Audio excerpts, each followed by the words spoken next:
A reading from the book of Exodus.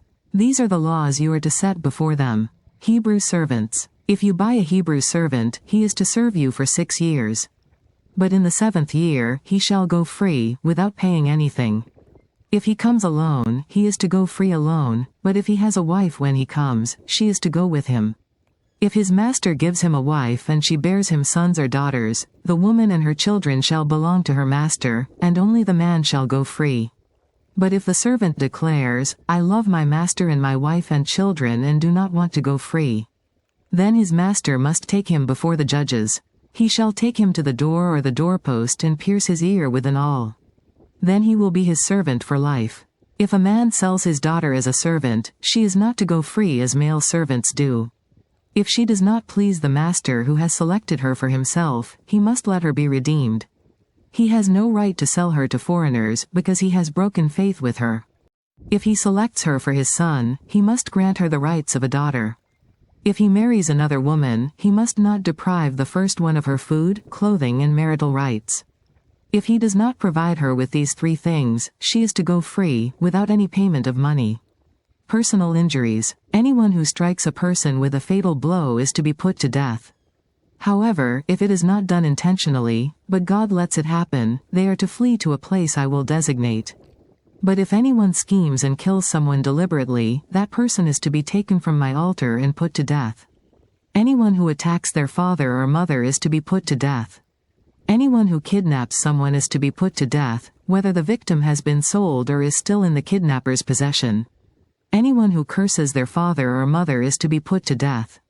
If people quarrel and one person hits another with a stone or with their fist and the victim does not die but is confined to bed, the one who struck the blow will not be held liable if the other can get up and walk around outside with a staff. However, the guilty party must pay the injured person for any loss of time and see that the victim is completely healed. Anyone who beats their male or female slave with a rod must be punished if the slave dies as a direct result. But they are not to be punished if the slave recovers after a day or 2, since the slave is their property.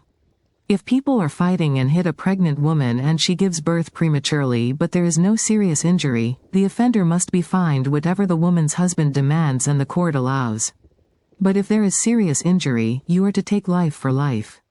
Eye for eye, tooth for tooth, hand for hand, foot for foot. Burn for burn, wound for wound, bruise for bruise. An owner who hits a male or female slave in the eye and destroys it must let the slave go free to compensate for the eye.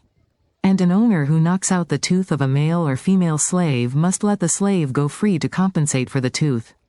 If a bull gores a man or woman to death, the bull is to be stoned to death, and its meat must not be eaten. But the owner of the bull will not be held responsible.